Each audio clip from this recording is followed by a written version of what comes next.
But Jesus replied, "Stop complaining about what I said, for no one can come to me unless the Father who sent me draws them to me, and at the last day I will raise them up. As it is written in the Scriptures, they will all be taught by God. Everyone who listens to the Father and learns from him comes to me.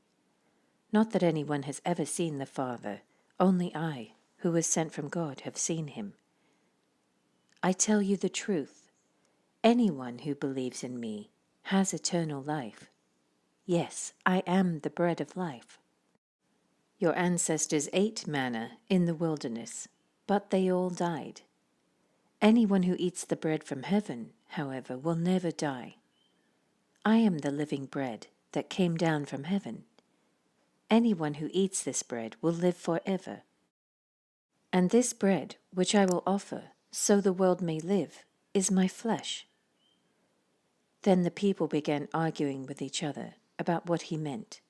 "How can this man give us his flesh to eat?" they asked. So Jesus said again, "I tell you the truth. Unless you eat the flesh of the Son of Man and drink his blood, you cannot have eternal life within you. But anyone who eats my flesh and drinks my blood has eternal life, and I will raise that person at the last day. For my flesh is true food, and my blood is true drink. Anyone who eats my flesh and drinks my blood remains in me, and I in him. I live because of the living Father who sent me. In the same way, anyone who feeds on me will live because of me.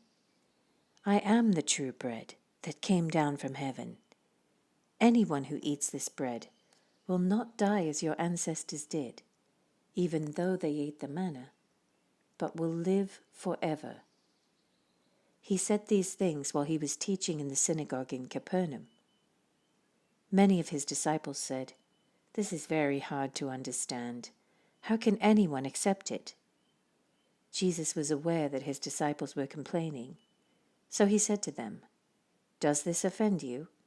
Then what will you think if you see the Son of Man ascend to heaven again? The Spirit alone gives eternal life. Human effort accomplishes nothing.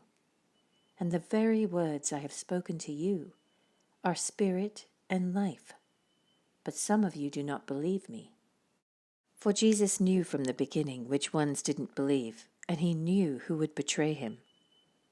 Then he said, "That is why I said that people can't come to me unless the Father gives them to me." At this point, many of his disciples turned away and deserted him. Then Jesus turned to the 12 and asked, "Are you also going to leave?" Simon Peter replied, "Lord, to whom would we go? You have the words that give eternal life. We believe, and we know you are the Holy One of God." Then Jesus said, "I chose the 12 of you, but one is a devil." He was speaking of Judas, son of Simon Iscariot, one of the 12, who would later betray him.